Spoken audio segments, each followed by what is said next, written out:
अगर किसी का निवास प्रमाण पत्र बनाना होगा तो उसके लिए क्या क्या ज़रूरी होता है। सबसे पहले दोस्तों उसका एक आधार कार्ड चाहिए, अगर आधार कार्ड नहीं है तो वोटर आईडी कार्ड चाहिए। अगर वोटर आईडी कार्ड भी नहीं है तो वो जिस गांव में या जिस नगर में रहता है वहाँ के प्रधान से निवास प्रमाण पत्र लिखित में ले ले, और फिर उसका एक फ़ोटो चाहिए, और फ़ोटो जब उसका मिल जाएगा तब आप उसका निवास प्रमाण पत्र बना सकते हैं। लेकिन उसके लिए एक लगता है 100 प्रमाणित घोषणा पत्र भरने की ज़रूरत पड़ जाती है आपको। तो उसे किस प्रकार से भरा जाता है ये मैं आप लोगों को समझाऊंगा। तो जैसे कि ये आप एक प्रिंट आउट निकाल लीजिए 100 प्रमाणित घोषणा पत्र का इंटरनेट से। जब आप इसे भरने जाएंगे निवास प्रमाण पत्र तो उसके बगल में ही डाउनलोड का ऑप्शन होता है, तो आप उसको वन टाइम के लिए डाउनलोड कर लीजिए और 10-12 कॉपी निकाल लीजिए ताकि आपको भविष्य में बार बार डाउनलोड और प्रिंट ना करना पड़े। तो सबसे पहले जिसका आप निवास बना रहे हैं उसका यहाँ पर नाम लिखिए। तो आप नाम क्या लिखेंगे, जो भी उनका नाम है, जैसे कि उनका नाम अगर है तो यहाँ पे उनका नाम लिख दीजिए।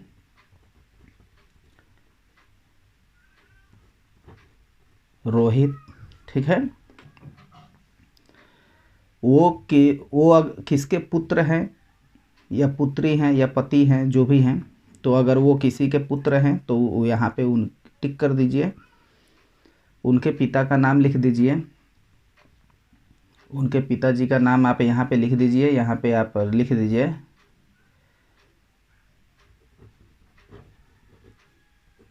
रजनीश, ठीक है। माता का यहाँ पे नाम आएगा तो यहाँ माता का नाम डाल दीजिए राधिका, ठीक है। वो किस ग्राम से हैं, यानी कि उनका गांव कौन सा है, तो यहाँ पे जो भी उनका गांव रहेगा वो उनका गांव डाल दीजिए। ठीक, समझ लीजिए उनका गांव आता है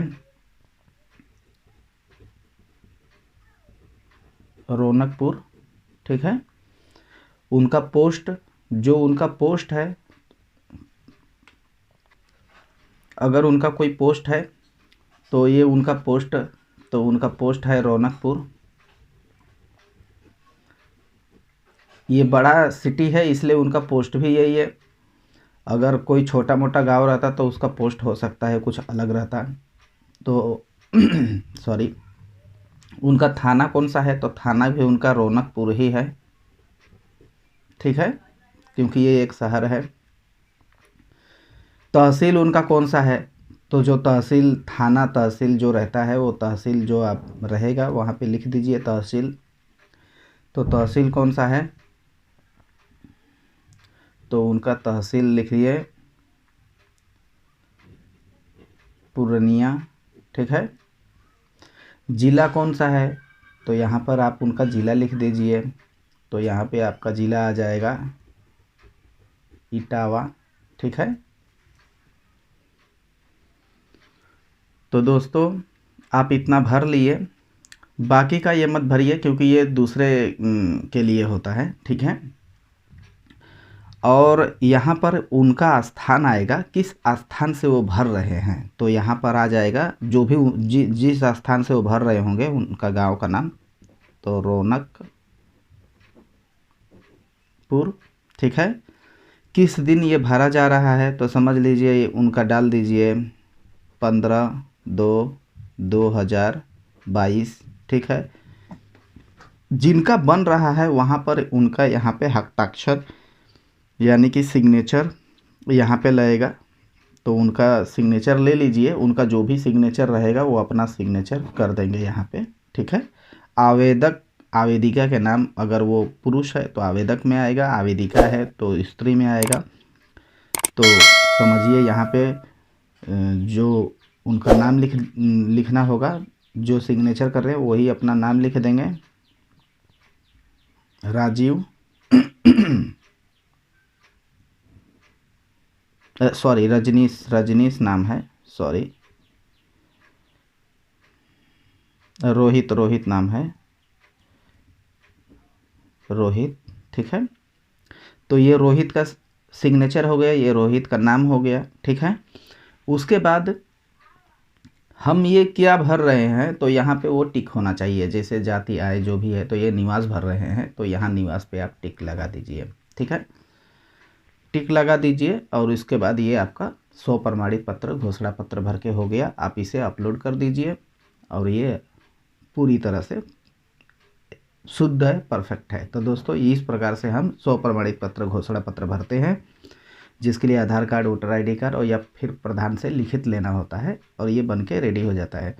ये बन के करीब करीब 3 से 4 दिन में आ जाएगा। अगर कोई कारण से कोई देरी हो रही है तो हफ्ते भर के अंदर आता है, ऐसा आप कस्टमर को बोल सकते हैं। दूसरा सबसे खास बात आपको बताना चाहता हूँ, सबसे खास बात ये मैं बताना चाहता हूँ आप लोगों को, आप वीडियो को स्किप मत करिए, क्योंकि लास्ट में ही जो कुछ रहता है खास लास्ट में ही रहता है हर किसी यूट्यूबर का। तो दोस्तों खास बात ये है कि जब भी आप ये भरवाते हैं आप, तो आप ज़्यादा से ज़्यादा हो सके कोशिश यही करें कि जो आवेदक है, जो ये काम के लिए आया है, वही ये अपना भरे, ठीक है। और अगर वो भरने में असमर्थ है तो आप भरें, लेकिन उससे पूछ पूछ के भरें। क्यों?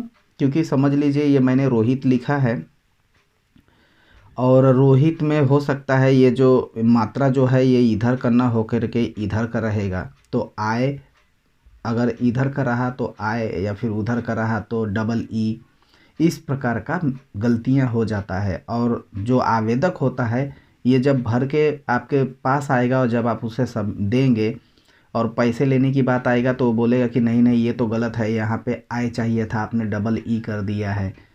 तो ये मिस्टेक हो जाता है, तो हमें नहीं पता रहता है कि वो किस प्रकार से रोहित को लिखता है, ठीक है। तो आप एक काम करें कि आप आवेदक से ही भरवाएं, या फिर वो भरने में असमर्थ है तो आप खुद भरें, लेकिन उससे पूछ पूछ के भरें, ताकि जब फाइनली जब ये आपके पास निवास या फिर जाति या आय बन के आए तो वो ये ना कह सके कि हमारा ये नाम गलत है, हमारे पिता का नाम गलत है, माता का नाम गलत है, जो भी है, या फिर हमारा एड्रेस गलत है, ठीक है। तो इस प्रकार से आप अपने नुकसान से बच सकते हैं और अपना एक कस्टमर भी टूटने से बच सकते हैं। हर प्रकार से आप बच सकते हैं, पैसे से भी और कस्टमर से भी, ठीक है। तो यही था हमारा लास्ट का ट्रिक। और वीडियो अच्छा लगे तो प्लीज़ मेरे चैनल को सब्सक्राइब कर लें, वीडियो को लाइक कर लें और बेल आइकन को ज़रूर दबा के रखें, क्योंकि अगर आप इसी प्रकार के वीडियो को देखना चाहते हैं तो मैं ऐसे ही वीडियो बनाता रहता हूँ, ठीक है। तो आपके पास बहुत आसानी से पहुँच जाएंगे, ठीक है दोस्तों। ओके बाय, आपका दिन शुभ रहे।